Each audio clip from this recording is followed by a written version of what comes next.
आज इस वीडियो में हम क्लास 11th फिजिक्स के चैप्टर यूनिट्स एंड मेजरमेंट के क्वेश्चन आंसर्स को डिटेल में डिस्कस करेंगे। तो चलिए शुरू करते हैं आज की इस वीडियो को। फर्स्ट क्वेश्चन है light air is a unit of, options दिए गए हैं टाइम, डिस्टेंस, स्पीड, एयर। तो लाइट एयर जो है वो आपका ऑप्शन बी यहाँ करेक्ट है। लाइट एयर ऑप्शन बी यानी डिस्टेंस का यूनिट होता है। ठीक है, सेकंड क्वेश्चन डिस्कस कर लेते हैं। सेकंड क्वेश्चन में पूछा है the unit of power is, power का यूनिट क्या होता है? इसका जो करेक्ट आंसर है वो है वॉट। ठीक है, पावर को हम वॉट में मेजर करते हैं। नेक्स्ट क्वेश्चन में पूछा गया है according to SI units mass of a substance is measured in. तो अगर मास का क्वेश्चन आए, मास के बारे में पूछा हो तो इसका करेक्ट आंसर है किलोग्राम्स। ठीक है, अगर आपके पास अमाउंट ऑफ सब्सटेंस पूछा हो तो जो करेक्ट आंसर है वो होता है मोल्स। ठीक है, नेक्स्ट क्वेश्चन में पूछा गया है plane angle and solid angles are. तो जो आपके पास प्लेन एंगल और सॉलिड एंगल हैं इसका करेक्ट आंसर है सप्लीमेंट्री क्वांटिटीज़। ठीक है, क्वांटिटीज़ जो है वो तीन तरह की होती हैं, फंडामेंटल क्वांटिटीज़, ठीक है, डिराइव्ड क्वांटिटीज़ और नेक्स्ट है सप्लीमेंट्री क्वांटिटीज़। ठीक है, तो फंडामेंटल क्वांटिटीज़ कौन सी होती हैं? जो बेस क्वांटिटीज़ हैं। ठीक है, डिराइव्ड हैं जो इन फंडामेंटल क्वांटिटीज़ से बनती हैं, और सप्लीमेंट्री क्वांटिटी जो है वो अलग टाइप ऑफ क्वांटिटी होता है जिसमें आपके प्लेन एंगल और सॉलिड एंगल आता है। ठीक है, नेक्स्ट है आपके पास at the center the plane angle subtended by the arc of a circle equal to the radius of the circle is known as। तो इसका करेक्ट आंसर है रेडियन। ठीक है, करेक्ट आंसर क्या है? रेडियन। ठीक है, at the centre the plane angle, जो एंगल बनता है subtended by the arc of a circle equal to the radius of the circle, तो उसको हम क्या कहते हैं? रेडियन, क्योंकि यहाँ पर जो है वो एंगल पूछा गया है। नेक्स्ट क्वेश्चन डिस्कस कर लेते हैं। यहाँ पूछा गया है which of the following metric prefix could replace 10 to the power -9। ठीक है, तो 10 टू द पावर -9 जो है वो नैनो के बराबर होता है। ठीक है, नैनो प्रीफिक्स हम यूज़ करते हैं जहाँ पर भी 10 टू द पावर 9 को हमको जो है वो कन्वर्ट करना हो। नेक्स्ट है a physical quantity is one which क्या किस तरह की होती है? Physical quantity is a scalar quantity, can be measured, it is a vector quantity, cannot be measured। तो जो फिजिकल क्वांटिटी होती है वो क्वांटिटी होती है जो मेज़र की जा सकती है। ठीक है, तो इसका करेक्ट आंसर है option B. Next question discuss करते हैं। नेक्स्ट क्वेश्चन में आपको पूछा गया है the number of significant figure in 0.06900 is. ठीक है, तो ये जो नंबर है दैट इज़ 0.06900। ठीक है, तो इसमें आपको क्या करना है? आपको सिग्निफिकेंट फिगर के रूल पहले पता होने चाहिए। ठीक है, तो अगर आप सिग्निफिकेंट फिगर के रूल देखेंगे तो ये वाले जो ज़ीरोज़ हैं ये सिग्निफिकेंट नहीं है। ठीक है, जो सिग्निफिकेंट आपके पास नंबर्स हैं वो ये वाले ज़ीरोज़ हैं और ये जो नॉर्मल नंबर्स हैं। ठीक है, तो इसमें टोटल कितने सिग्निफिकेंट फिगर हुए? 4। तो ऑप्शन जो आपका करेक्ट है दैट इज़ 4। तो नेक्स्ट क्वेश्चन डिस्कस करते हैं। यहाँ आपको पूछा है the dimensions of kinetic energy is. ठीक है, तो काइनेटिक एनर्जी का फॉर्मूला होता है ½ mv²। ठीक है, इसको आप अगर ½ मतलब वेलोसिटी है तो डिस्टेंस अपॉन टाइम भी लिख सकते हैं। ठीक है, तो यहाँ पर क्या है? मास, तो इसका जो डायमेंशन होता है मास का वो होता है m। ठीक है, उसके बाद है डिस्टेंस यानी लेंथ है। ठीक है, तो ये हो गया l², और नीचे जो है आपके पास डिनोमिनेटर में यहाँ पर दिया हुआ है टाइम। ठीक है, तो जब ये ऊपर आएगा तो ये जो है वो इन्वर्स हम इसको लिख सकते हैं। ठीक है, तो इसका जो करेक्ट आंसर है that is option C ml/2 T⁻²। ठीक है, ये जो है वो काइनेटिक एनर्जी के डायमेंशंस हैं। नेक्स्ट है the dimensions of kinetic energy is same as that of. तो काइनेटिक एनर्जी के जो डायमेंशंस होते हैं वो वर्क की तरह जो हैं वो सेम होते हैं। नेक्स्ट क्वेश्चन में पूछा गया है electron volt is a unit of. तो इलेक्ट्रॉन वोल्ट जो होती है वो यूनिट होती है एनर्जी की, ठीक है। आपने एनर्जी से रिलेटेड जब क्वेश्चंस देखे होंगे वहाँ पे इलेक्ट्रॉन वोल्ट में जो है वो आपको अमाउंट्स दी गई होती हैं, ठीक है। नेक्स्ट है इफ़ फोर्स एफ डब्ल्यू अगर हम वर्क को लिखें, ठीक है, वेलोसिटी अगर वी हो, are taken as fundamental quantities, what is the dimensional formula of time, ठीक है। तो टाइम का जो है वो डायमेंशनल फार्मूला आपको निकालना है, ठीक है। आपको एक चीज़ पता है, वर्क क्या होता है, वर्क होता है फोर्स इनटू डिस्टेंस, ठीक है। फोर्स इनटू डिस्टेंस की किसी भी चीज़ पर आपने कितना जो है वो फोर्स लगाया और उस फोर्स ने जो है वो कितना अपने डिस्टेंस को चेंज किया, ठीक है, अपनी पोजीशन को जो है वो चेंज किया। तो यहाँ पर अगर हम देखें तो W is equal to F into S, ठीक है। और अगर आप इसको T से डिवाइड कर दो, T से मल्टीप्लाई कर दो, तो ये क्या बन जाएगा, W is equal to F, ठीक है, इंटू V इंटू T, ठीक है। तो अगर आप इसका जो है वो डायमेंशनल फार्मूला लिखेंगे तो बहुत ही सिंपल होगा।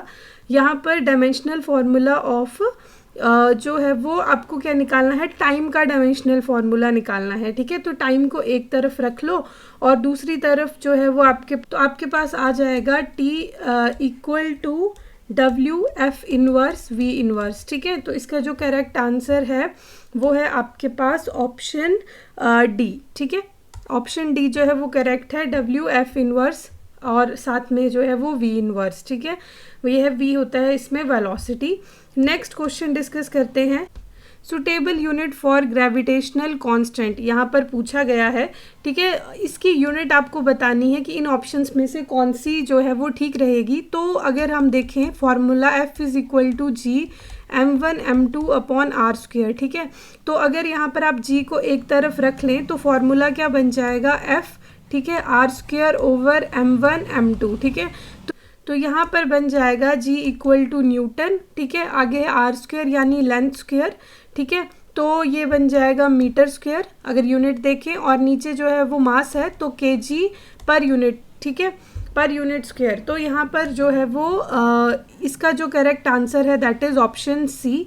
नेक्स्ट क्वेश्चन डिस्कस करते हैं, यहाँ पर पूछा गया है what is the name of physical quantities which are independent of each other, ठीक है। तो इंडिपेंडेंट ऑफ ईच अदर जो हमारे पास फिजिकल क्वांटिटीज़ होती हैं वो हैं फंडामेंटल क्वांटिटीज़, ठीक है। बहुत ही सिंपल इसका आंसर है, फंडामेंटल जो क्वांटिटीज़ होती हैं वो बेस क्वांटिटीज़ होती हैं। नेक्स्ट क्वेश्चन डिस्कस करते हैं, यहाँ पर पूछा गया है what is the SI unit of length. तो लेंथ की जो SI यूनिट होती है उसका करेक्ट आंसर है मीटर। नेक्स्ट है which of the quantity consist of unit as kg metre per second, ठीक है, kg मीटर पर सेकेंड। तो इसका जो करेक्ट आंसर है दैट इज़ मोमेंटम। मोमेंटम इसका करेक्ट आंसर है, ठीक है। मोमेंटम का फॉर्मूला क्या होता है, momentum is equal to m into we, ठीक है। m का हो गया आपके पास मास यानी kg, और आपके पास जो वेलोसिटी रहती है, ठीक है, डिस्प्लेसमेंट ओवर टाइम यानी मीटर सेकेंड, ठीक है। तो जो करेक्ट आंसर है that is momentum. Next question में आपको पूछा गया है which of the quantity consist of unit as newton second, ठीक है। तो इसका जो करेक्ट आंसर है दैट इज़ इम्पल्स। इम्पल्स इसका करेक्ट आंसर है। नेक्स्ट क्वेश्चन में पूछा गया है which of the quantity consist of unit as a pascal, ठीक है। तो पास्कल किसका यूनिट होता है, इसका करेक्ट आंसर है option B, pressure. Next question में आपको पूछा गया है which one of the following units is a fundamental unit. तो फंडामेंटल यूनिट इसमें क्या है, इसमें एम्पेयर है, ठीक है, करंट की यूनिट है। नेक्स्ट क्वेश्चन है आपके पास which of the following quantities consist of SI unit as hertz. तो इसका जो करेक्ट आंसर है दैट इज़ फ्रीक्वेंसी, ठीक है। फ्रीक्वेंसी इसका करेक्ट आंसर है ऑप्शन सी। नेक्स्ट है systematic errors can be. Systematic errors क्या हो सकते हैं, ठीक है।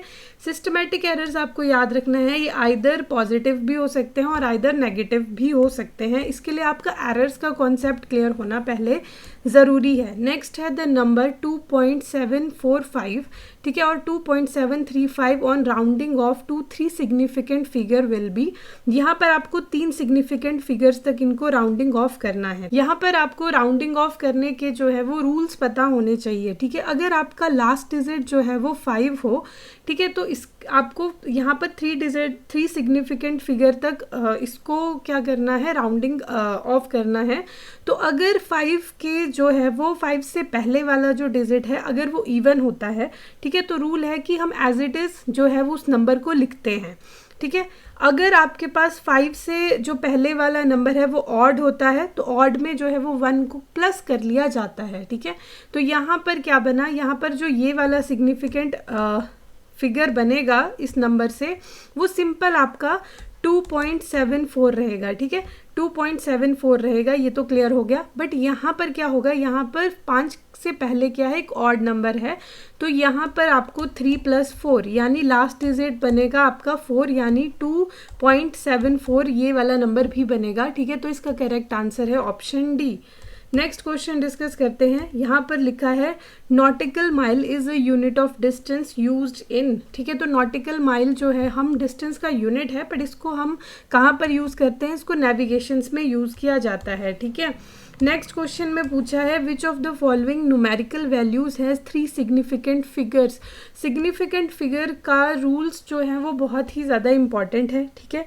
यहाँ पर जो करेक्ट आंसर है दैट इज़ ऑप्शन डी, क्योंकि यहाँ पर आपके पास जो अगर मैं देखूँ यहाँ पर आपको 3 सिग्निफिकेंट फिगर्स पता करने हैं, तो यहाँ पर जो 3 सिग्निफिकेंट फिगर हैं वो इस नंबर में हैं, ठीक है। ये 3 सिग्निफिकेंट फिगर हैं और बाकी जो नंबर्स हैं उनको हम उस तरह से जो है वो 3 सिग्निफिकेंट फिगर वाला जो है वो एज इट इज़ यहाँ पर और कोई नंबर नहीं है, ठीक है। हैं तो उससे ज़्यादा वाले हैं पर प्रॉपर जो 3 वाला है वो 0.500 यानी यहाँ पर जो है वो 500, ये 3 सिग्निफिकेंट फिगर हैं। चलिए अब नेक्स्ट क्वेश्चन डिस्कस कर लेते हैं। नेक्स्ट क्वेश्चन में आपको पूछा गया है the large distance like distance of a moon from the earth is measured by, ठीक है। हम किस तरह से जो है वो लार्ज डिस्टेंस को मेज़र करते हैं। जैसे अगर आपको अर्थ से जो है वो मून का डिस्टेंस जो है वो मेज़र करना है तो इसके लिए एक ही मेथड होता है that is a parallax method, जो इस चैप्टर में बहुत ही डिटेल में दिया गया है। नेक्स्ट क्वेश्चन है when relative error is expressed in percentage, ठीक है, इट इज़ कॉल्ड एज। तो अगर हम परसेंट की फॉर्म में जो है वो रिलेटिव एरर्स को निकालते हैं, ठीक है, तो इसको हम कहते हैं परसेंटेज एरर, ठीक है, ये परसेंटेज एरर होता है। नेक्स्ट क्वेश्चन में आपको पूछा गया है द टर्मिनल और trailing zeros in a number without a decimal point are, ठीक है। तो इसका जो करेक्ट आंसर आपको पता होना चाहिए। बहुत ही सिंपल जो है ये क्वेश्चन है और इसका जो करेक्ट आंसर है that is option B, not significant. ये क्वेश्चन बहुत ही ज़्यादा सिंपल है, इसका करेक्ट आंसर है ऑप्शन बी, नॉट सिग्निफिकेंट, ठीक है। जो ट्रेलिंग आपके पास जीरोस होते हैं in a number without a decimal point, अगर डेसिमल पॉइंट नहीं है, ठीक है, तो ये जो नंबर्स होंगे इनको हम सिग्निफिकेंट काउंट नहीं करेंगे। अगर यहाँ पर जो है वो डेसिमल होगा तो जो ट्रेलिंग जीरोस होंगे उनको आप क्या है वो सिग्निफिकेंट काउंट कर सकते हैं, ठीक है। नेक्स्ट क्वेश्चन में आपको पूछा गया है इन SI system luminous intensity is, ठीक है, इसको आप किस में मेज़र करते हैं, एम्पेयर में, केल्विन में, कैंडेला, नन, ठीक है। तो इसका जो करेक्ट आंसर है दैट इज़ कैंडेला, ठीक है। कैंडेला में जो है वो ल्यूमिनियस इंटेंसिटी को मेज़र किया जाता है। तो आज यूनिट एंड मेजरमेंट चैप्टर का ये लास्ट क्वेश्चन है। मिलते हैं नेक्स्ट वीडियो में, तब तक के लिए थैंक यू।